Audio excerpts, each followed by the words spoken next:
या मतदारसंघातील लोकांनी एक ठरवून ठेवलं होतं की यावेळेनं काही हो कमळ या चिन्हाला निवडून आणायचं, परंतु 25 वर्षानंतर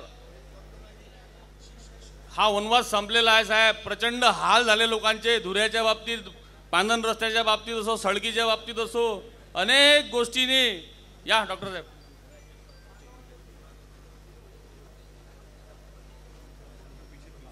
प्रचंड असे कोणी दारात कोणाच्या जात नव्हतं साहेब। यावेळेनं 5वी टर्म जर झाली असती गळ्याची तर गावागावातल्या लोकांनी गाव सोडलं असतं। अशा प्रकारची परिस्थिती या विधानसभा मतदारसंघात निर्माण झाली होती आणि सर्वांच्या सहकार्यानं नवनीतताई राणा असो, डॉक्टर अनिलजी बोंडे साहेब असो, आपण तर मला आशीर्वाद दिलेच होते शिरसगावच्या कसब्याच्या सभेत। तेव्हाच मला लक्षात आलं होतं की बहुतेक आपल्याला भेटते वाटते तिकीट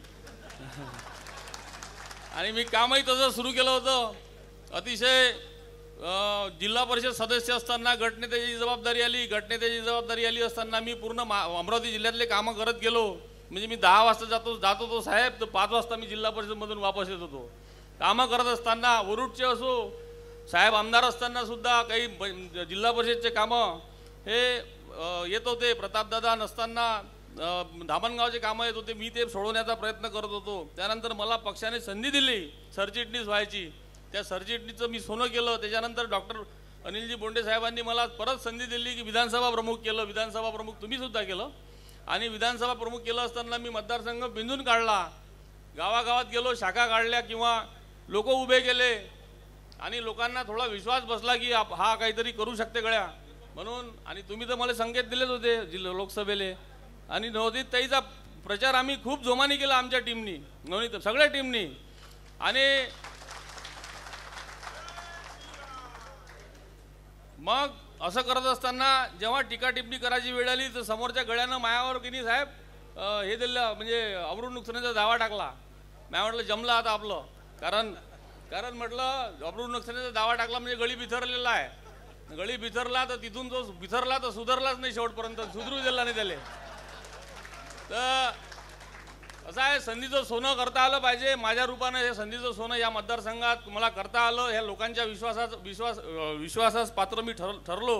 परंतु निवडून आल्यानंतर साहेब आता पाहू ना कसा काय करते, तो अधिकाऱ्याला हाताशी धरू दे। 25 वर्षापासून ग्रामसेवक, पटवारी सगळे म्हणजे खाली जे होते ते सगळे त्यांच्या कार्यकाळात काम करणारे असल्यामुळं त्यांची सुद्धा मानसिकता थोडीशी चेंज करायला वेळ लागला मला आणि अजूनही काही वृत्ती बदलायची वेळ आहे। पांधन रस्त्याच्या बाबतीत मी मागे आहो साहेब, प्रामाणिकपणे कबूल करतो। परंतु मी कालच बैठकी घेतल्या, पांधन रस्त्यात मी संपूर्ण मतदारसंघ पूर्ण केल्याशिवाय राहणार नाही हे तुमच्यासमोर मी तुमच्या आशीर्वादाने मी सांगू इच्छितो। त्याच्यानंतर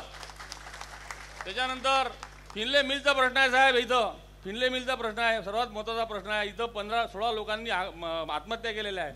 नवनीतताई राणांनी एक मीटिंग लावली होती, बोंडे साहेबांनी एक मीटिंग लावली होती, तर ते NTCला 21 कोटी दिले असताना ते NTCच्या खात्यातून कामगाराचा पगार नाही साहेब अजूनही।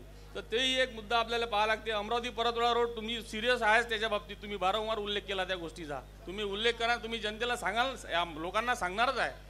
परंतु आल्या निवडून आल्यानंतर साहेब काय करावं, तर सांस्कृतिक किंवा खेळाच्या बाबतीत बैलाचा जंगी पट घेतला साहेब। बैरमची मोठी यात्रा भरती इथं, 1 महिन्याची असते ते, तर ते तशी यात्रा पाहू ना कशी सक्सेस होते पाहू म्हणे। मी सक्सेस करून दाखवली साहेब, खोटं वाटत असेल तर विचारून घ्या सगळे। आणि मी करतो ते डंक्याच्या तोडर करतो आणि मी कोणासंगही पंगा घेतो साहेब या जिल्ह्यात, काही विषय नाही माया। फक्त तुमचा हात असला का मी काही करतो साहेब, तुमचा हात डोक्यावर असला का मी काही करतो साहेब, काळजीच करू नका तुम्ही, माझ्यावर विश्वास ठेवा 100%। आणि तुमचं नाक खाली कधी करू होऊ देणार नाही, हे शब्द देतो तुम्हाला।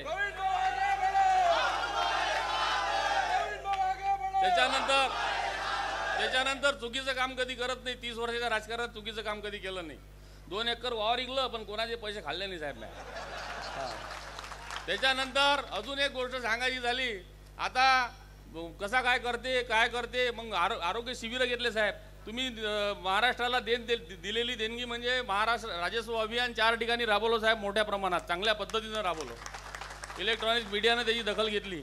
या लोकाईले 15 वर्ष लागले साहेब महारोजगार मेळावा घ्यायसाठी. त्या यशोमती ताईले 15 वर्ष लागले साहेब. बच्चू कडू 15 वर्ष लागले साहेब. पण मी 4 महिन्यात महारोजगार मेळावा घेतला.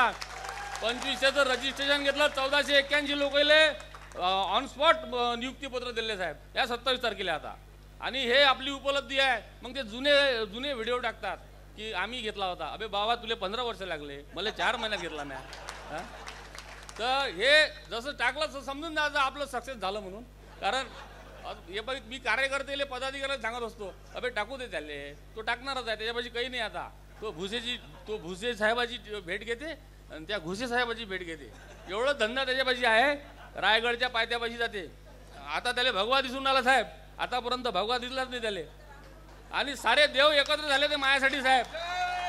आणि हे काँग्रेसवाले आणि हे बच्चू कडू हे कुठं जात होते पहिले 5-6 दिवसात दर्गेत जात होते. दर्गेत तो म्हणे माया एवढे, तो म्हणे माया एवढे. म्हटलं जा तिकडे चुलीत तुम्ही, माया हिंदू ह्या एवढे आहे म्हटलं. ह्या हिंदू माया हिंदू एवढे आहे आणि माया हिंदूनं मला जिंकून दिलं एवढं मात्र निश्चित.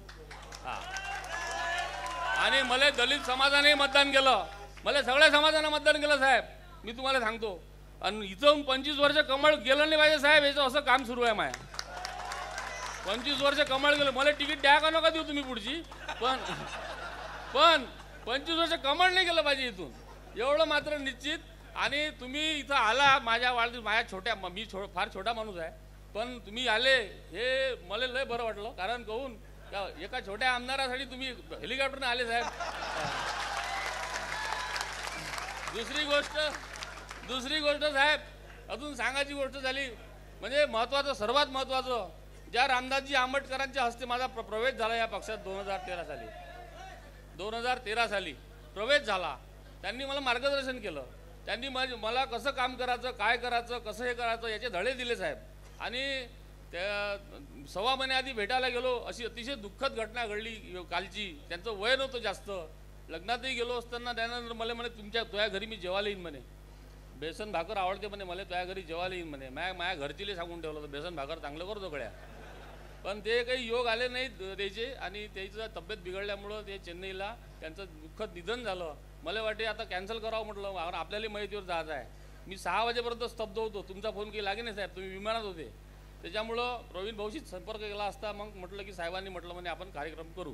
तुम्ही तर पोहोचले माहितीत, पण मी नाही पोहोचू शकलो किंवा आम्ही अनेक जण पोहोचू शकलो नाही इच्छा असताना. याचं दुःख आहे. कारण अंतिम दर्शन घेणं फार महत्त्वाचं ठरते. आपले नेते होते ते, आणि त्यांनी कर्मठ नेते होते आणि खूप संघर्षातून वर आलेले नेते होते. त्यांनी अनेक लोक घडवले, अनेक आमदार घडवले, अनेक मंत्री घडवले. याबद्दल याच्यात दुमत कोणतंच नाही आहे. आणि साहेब तुम्ही या मतदारसंघाचा कायापालट करा अशी मी आपला म्हणजे सर्वांच्या साक्षीनं विनंती करतो. कारण आणि आमच्या अमरावती परतवाडा असो, फिनले मिल असो, उड्डाण पूल असो, शकुंतला ब्रॉडगेज असो, त्याच्यानंतर परतवाड्याचा बायपास असो. कारण मोठं शहर आहे साहेब, हे ऐतिहासिक शहर आहे, होणारा जिल्हा आहे पुढचा. आणि हा हातचा गेला नाही पाहिजे. कारण याले अटॅच मग दर्यापूरही आहे आणि मेळघाटही आहे. त्याच्यामुळं इथून आणि हे रोड MP जात असल्यामुळं तुम्ही थोडंसं याच्यावर लक्ष द्याल अशी विनंती तुम्हाला मी करतो. आणि प्रमोद भाऊ कोरडेला लाल दिवा द्या तुम्ही अशी मी ही विनंती करतो. कारण कसं आहे प्रमोद भाऊ कोरडेचं जरा म्हणजे ते म्हणते नाही तर मलाच माझ्या डोक्यावर लाल दिवा लावा लागेल, असं नाही झालं पाहिजे साहेब. म्हणून विनंती करतो, सगळ्याच्या समोर करतो. आपलं खुल्लं कार्यक्रम आहे, त्याच्यामुळं म्हणजे समोरासमोर बोलतो आम्ही. तर म्हणून म्हटलं का थोडंसं मला डॉक्टर लोकांनी खूप सहकार्य केलं, सगळे लोकांनी सहकार्य केलं साहेब. ज्याचा यानं माझ्या चाय नाही पेले त्यानं मला सहकार्य केलं आणि खूप कष्ट घेतले. नवनीतताई राणा, बोंडे साहेबाची रणनीती सगळेनं एवढे कष्ट घेतले साहेब का कसे माझ्या विरोधात 11 जण विरोधातही होते साहेब. तुम्ही मला फोन करून त्याला भेटला काय, मी भेटोच नाही त्याला. कहून का मला माहीत होतं ते मला पाडू शकत नाही म्हणून. मला माहीत होतं साहेब. डायरेक्ट सांगतो तुम्हाला, मी आज सांगतो. मी तुम्हाला हिंमत नाही सांगायची. आता मी स्टेजवर मला काय माहीत काय झालं, तुम्ही बोलून राहिलो आणि तुमच्यासमोर मी बोलतही नाही साहेब. पहा तुम्ही नाही तर असं आहे. म्हटलं दादा जे होईन ते होईन. आता साहेबाला मी बॉल टाकले ते क्रिकेटचे. साहेब बोल्ड होता वाचले. मॅ म्हटलं प्रवीण बोल्ड नको करू, यायची विकेट घेणं बेकार आहे, आपली विकेट घेऊन घेणे. म्हणून मॅ कधी स्लो बॉल टाकणं सुरू केले बा. कायला खोटं सांगू. म्हणून म्हटलं जास्त पंगा घेता येत नाही. तर असं आहे, ते आमचे नेते आहेत आणि खरोखर नेते आहे. मला जर जर त्या रामदासजी नंतर घडवण्याचा प्रयत्न केला असन वरिष्ठ नेत्यापैकी तर यांनी केला. माझ्यावर विश्वास टाकला, जागोजागी माझ्यावर विश्वास टाकला आणि सांकेतिक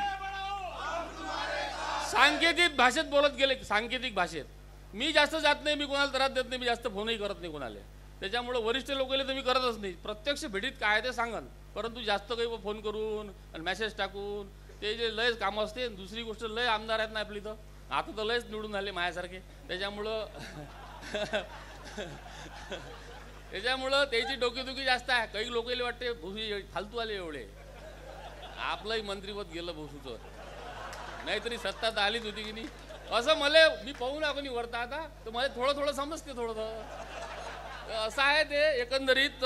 आपण या मतदारसंघाचा विचार करावा एवढी मी आपल्या विनंती करतो. काही चुकलं असेल तर आताच माफ करून द्या साहेब, नंतर काही म्हणू नका. धन्यवाद. जय हिंद, जय महाराष्ट्र.